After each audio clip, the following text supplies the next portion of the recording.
نحمده ونصلي على رسوله الكريم اما بعد فاعوذ بالله من الشيطان الرجيم بسم الله الرحمن الرحيم رب اشرح لي صدري ويسر لي امري واحلل عقدة من لساني يفقهوا قولي. لیکن اگر اس کو شوہر کی طرف سے توجہ نہیں ملتی، ٹائم نہیں ملتا، وہ بیوی کو نظر انداز کر دیتا ہے، وہ بیوی کو وقت نہیں دیتا اور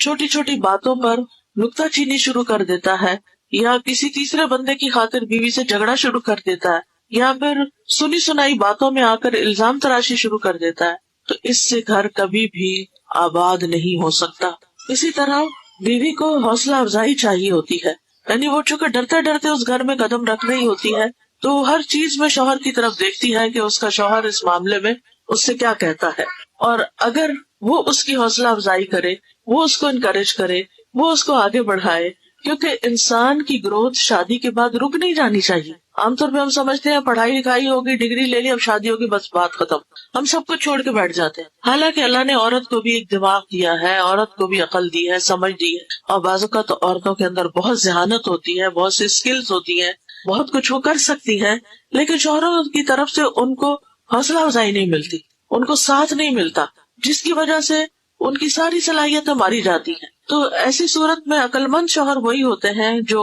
بیوی کی ان نیڈس کو سمجھتے ہیں اور وہ بیوی کے اچھے کاموں کی تعریف کریں، اس کے کاموں میں دلچسپی لیں. اگر وہ کچھ بنانا جانتی ہے، چاہے کھانا بنانا ہو یا گھر کی ڈیکوریشن ہو، یا اور اگر اس کے پاس کوئی اسکل ہے، پڑھانا جانتی ہے، یا ڈاکٹر ہے، یا انجینئر ہے، یا جو بھی اس نے کچھ پڑھ رکھا ہے، اور اس میں وہ اپنی حدود کے اندر رہ کر کچھ کام کرنا چاہتی ہے، تو ماں باپ کے گھر میں تو پیرنٹس حوصلہ افزائی کرتے ہیں، انکریجمنٹ دیتے ہیں، اور وہ آگے بڑھتی ہے. تو شادی کے بعد اس کے ہسبینڈ کا یہ کام ہے کہ وہ اس کو انکریج کرے اور اس کو آگے بڑھائے، کیونکہ اگر وہ اس کے پیچھے ہسبینڈ کی سپورٹ ہوگی تو وہ بہت مضبوط ہو جائے گی اور وہ بہت بڑے بڑے کام کر سکے گی. پھر اسی طرح یہ ہے کہ شوہر کا فرض ہے کہ بیوی کو نان نفقہ فراہم کرے اور اسے اپنے والدین کا محتاج نہ بنائے. بعض کیسز میں یہ ہوتا ہے کہ لڑکی کے ماں باپ مالدار ہوتے ہیں اور وہ بیٹی کو ہمیشہ دیتے رہتے ہیں، تو شوہر کو عادت ہو جاتی ہے کہ ٹھیک ہے، جب بھی کوئی بڑا خرچہ ہوگا، جب بھی کوئی ضرورت ہوگی تو ماں باپ دے دیں گے،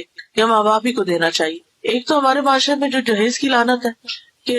ایکسپیکٹیشن پہلے سے ہی ہوتی ہے کہ زندگی کی ہر ضرورت کی چیز، سوئی سے لے کے گاڑی تک، وہ لڑکی اپنے گھر سے لے کر آئے، اور بعض کیسز میں اگر وہ نہیں لاتی تو اس کو گھر کی چیزیں تک استعمال کرنے کی اجازت نہیں ہوتی. مجھے کوئی بچی بتا رہی تھی کہ جب اس کی شادی ہوئی تو اس کے والدین نے کافی سامان دیا، لیکن سامان پیک تھا. ایسے ہوتا ہے نا کہ وہ سب کچھ بند ہوتا ہے. اب آپ آئے ہیں سسرال میں تو اب پہلے ہی دن تو سارا کچھ کھول کے نہیں بیٹھ جاتے، آہستہ آہستہ چیزیں نکلتی. تو کہتے کہ جو تکیا انہوں نے میرے لیے رکھا ہوا تھا وہ مجھے سوٹ نہیں کر رہا تھا، تو میں نے دوسرا تکیا لیا، تو انہوں نے اٹھا کے اس کو الماری میں رکھ دیا کہ تم اپنا تکیا نکالو. یعنی آپ خود سوچیں، کیا یہ انسانیت ہے؟ کیا یہ ہمارا دین یہ ہمیں سکھاتا ہے؟ یہ سراسر جہالت ہے. یعنی انسانوں سے زیادہ چیزوں کی محبت اور انسانوں کی ضروریات کو پیچھے پھینک دینا، اور پھر برتن استعمال نہ کرنے دینا، جو میکے سے لائی ہو وہ کرو، اور اگر کسی چیز کا مطالبہ کرنا تو یہ کہنا تم کون سا میکے سے لائی ہو، ہر وقت اس چیز کے تانے دینا.